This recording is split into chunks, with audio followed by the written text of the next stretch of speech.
Bismillahirrahmanirrahim. Assalamualaikum warahmatullahi wabarakatuh. Alhamdulillah. Alhamdulillahilladzi bi ni'matihi tatimmus salihat. Asyhadu an la ilaha illallah wahdahu la syarikalah wa asyhadu anna Muhammadan abduhu wa rasuluh. Allahumma salli wa sallim wa barik alaihi wa ala alihi wa ashabihi wa man tabi'al huda ila yaumiddin. Rabbi shrah li sadri wa yassir li amri wahlul 'uqdatam min lisani yafqahu qawli. Alhamdulillah, kita sudah masuk pada bulan Ramadan, bulan yang paling mulia, bulan yang paling diagungkan oleh Allah Subhanahu wa taala.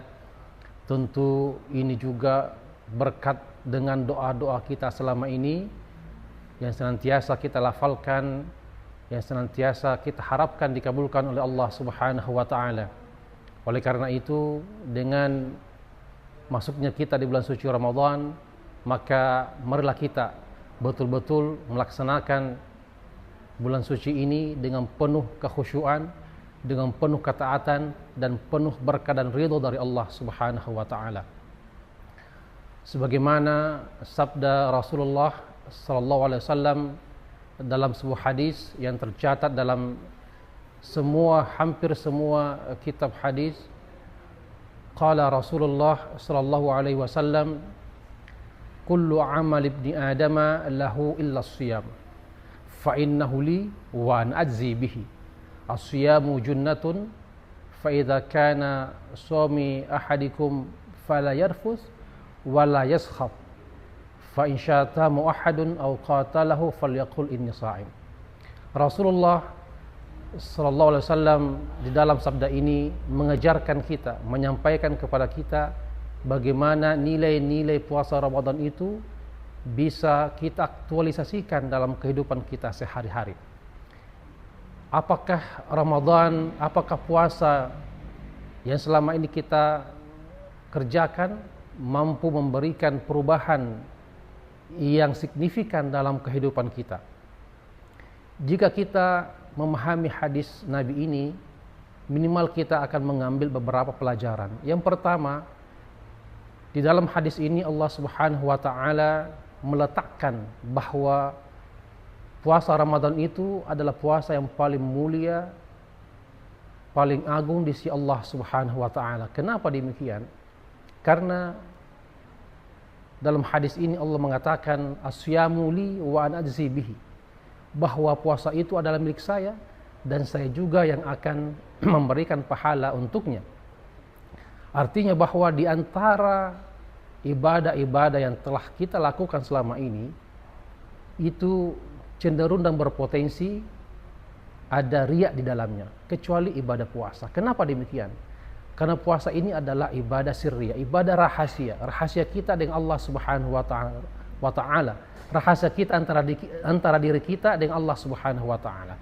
Berbeda dengan ibadah-ibadah yang lain yang cenderung diperhatikan, dilihat oleh orang lain, yang bisa dan berpotensi untuk menimbulkan sifat riya di dalam diri kita, agar ibadah kita ini diperlihatkan, dilihat oleh orang lain dan dipuji oleh orang lain. Berbeda dengan puasa. Puasa ini adalah puasa yang sifatnya rahasia antara diri kita dengan Allah Subhanahu wa taala. Oleh sebab itu, Allah menempatkan puasa ini sebagai puasa yang istimewa, sebagai ibadah yang spesial di sisi Allah Subhanahu wa taala. Oleh sebab itu, mari kita melaksanakan seluruh rangkaian ibadah di bulan suci Ramadan ini dengan kekhusyuan dan ketaatan dan memohon ridha kepada Allah Subhanahu wa taala.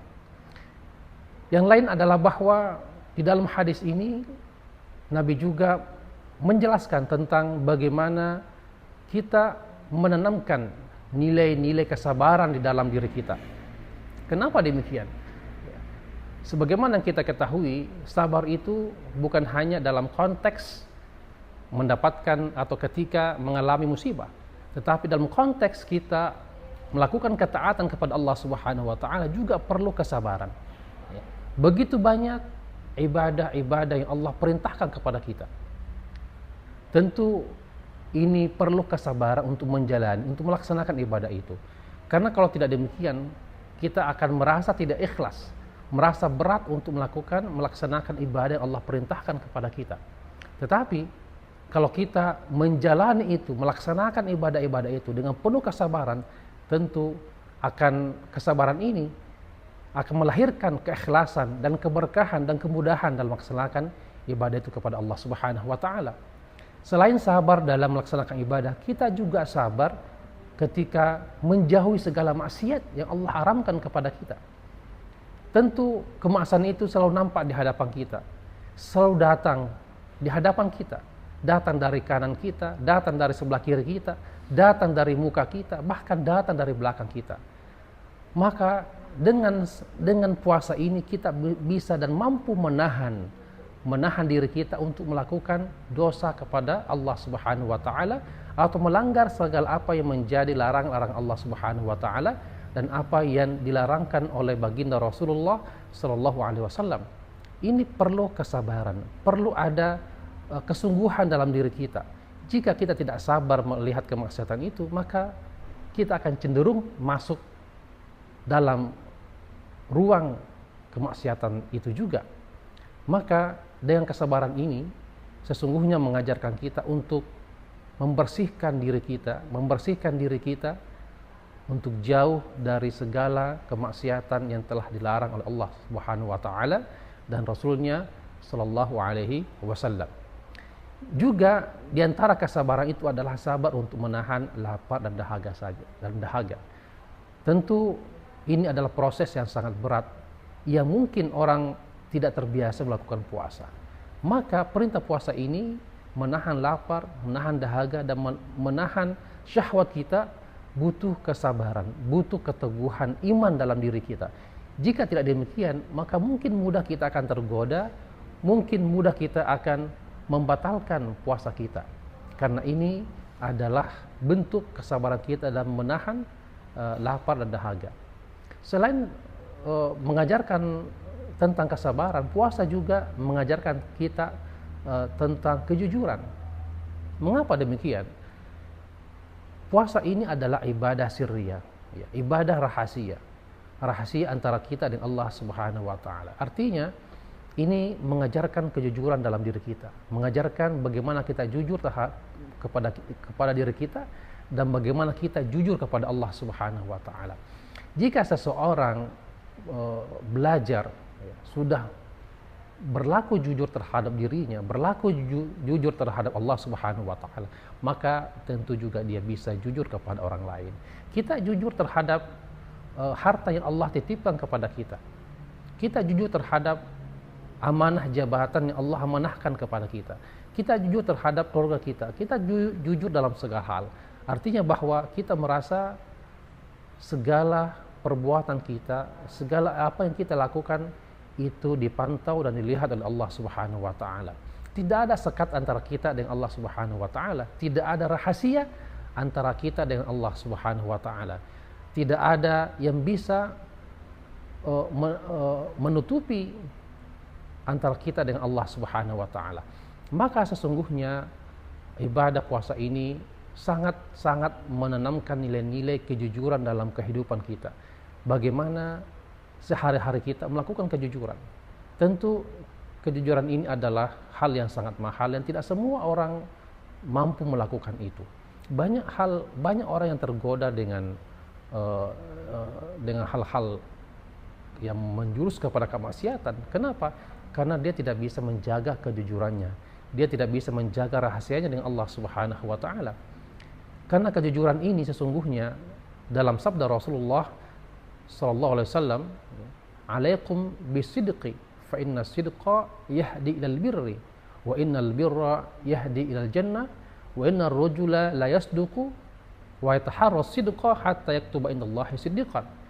Dalam hadis ini baginda Rasulullah sallallahu alaihi wasallam mengatakan, jujurlah, karena kejujuran itu akan membawa kita kepada kebaikan dan kebaikan itu akan menghantarkan kita kepada surga. Dan seseorang senantiasa berlaku jujur dan menjaga kejujurannya sehingga Allah Subhanahu wa taala mencatatkan dirinya sebagai orang yang jujur di sisi Allah Subhanahu wa taala. Maka dari tiga hal ini kita bisa belajar bagaimana puasa itu memberikan dampak yang positif, dampak yang baik terhadap diri kita. Bukan saja terhadap diri kita secara personal, tetapi juga berdampak baik terhadap hubungan kita kepada Allah Subhanahu wa taala dan hubungan kita antar sesama manusia. Maka jangan sampai bulan suci Ramadan ini berlalu begitu saja tanpa memberikan efek yang baik terhadap diri kita, terhadap ketaatan kita kepada Allah Subhanahu wa taala, dan juga terhadap nilai-nilai yang terkandung di dalam pelaksanaan puasa Ramadan itu. Maka bulan suci Ramadan ini, mari kita betul-betul melakukan kontemplasi yang serius, melakukan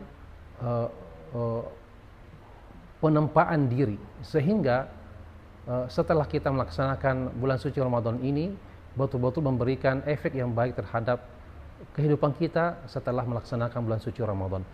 Karena kenapa jamaah sekalian? Karena banyak kita dapati, banyak kita temukan tidak ada perubahan sama sekali setelah bulan suci Ramadan berlalu, setelah bulan suci Ramadan dijalankan, sifat-sifat yang semula kembali lagi dalam dirinya, sifat-sifat yang seharusnya bisa dihilangkan ketika menjalankan bulan suci Ramadan, ini kembali lagi dan tetap tidak ada perubahan dalam dirinya. Ini sesuai dengan apa yang kemudian yang Nabi sabdakan, kam min shaimin laisa lahu min siyamihi illal ju' wal 'atas.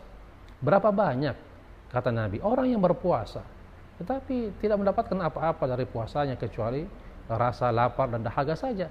Tentu kita tidak ingin termasuk dalam golongan manusia seperti ini, karena ini akan merugi. Kita akan rugi, kita sudah rugi materi, waktu, kemudian merasakan lapar dan dahaga, tetapi tidak mendapatkan apa-apa dari apa yang kita jalani selama ini. Maka perlu kita betul-betul menjalani bulan puasa ini dengan sungguh-sungguh, seraya berikhtiar kepada Allah Subhanahu wa taala. Oleh karena itu, Allah kemudian melalui lisan baginda Rasulullah sallallahu alaihi wasallam di dalam beberapa hadis yang disebutkan tentang kemuliaan bulan Sya'ban, karena bulan Sya'ban ini adalah bulan bagaimana kita menjadi pintu masuknya di bulan suci Ramadan. Di bulan ini kita disunahkan untuk banyak melakukan kebaikan, banyak melakukan kebajikan, dan memperbanyak puasa kita di bulan suci, di bulan Sya'ban. Karena dengan memulai banyak membaca Al-Quran misalnya, dengan memulai banyak berpuasa di bulan Sya'ban misalnya, maka ini adalah pintu bagi kita untuk memaksimalkan ibadah kita di bulan suci Ramadan. Dengan membiasakan diri membaca Al-Quran, dengan membiasakan diri berpuasa di bulan Sya'ban, ini akan berdampak baik terhadap proses pelaksanaan puasa kita di bulan suci Ramadan selama 1 bulan penuh. Dengan demikian tentu ini memberikan kebaikan dalam diri kita, memberikan kebaikan bagi orang lain.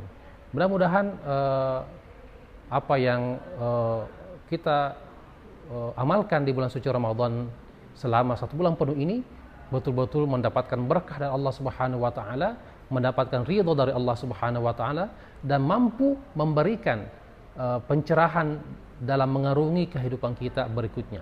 Dan mudah-mudahan ceramah singkat ini memberikan kita manfaat, menguatkan hubungan kita dengan Allah Subhanahu wa taala, mempererat kembali hubungan kita dengan Allah Subhanahu wa taala yang mungkin selama 11 bulan sebelumnya ada kerenggangan hubungan, ada hubungan yang kurang baik dengan Allah Subhanahu wa taala. Dengan adanya bulan suci Ramadan ini, kita kemudian memupuk kembali hubungan intens kita dengan Allah Subhanahu wa taala. Mungkin ini yang bisa kami sampaikan, mudah-mudahan memberikan banyak manfaat dari kita semua. Apa yang baik tentu dari Allah Subhanahu wa taala, jika ada yang kurang kami mohon maaf. Nasrun minallah, fathun qarib, wa basyiril mu'minin. Wassalamualaikum warahmatullahi wabarakatuh.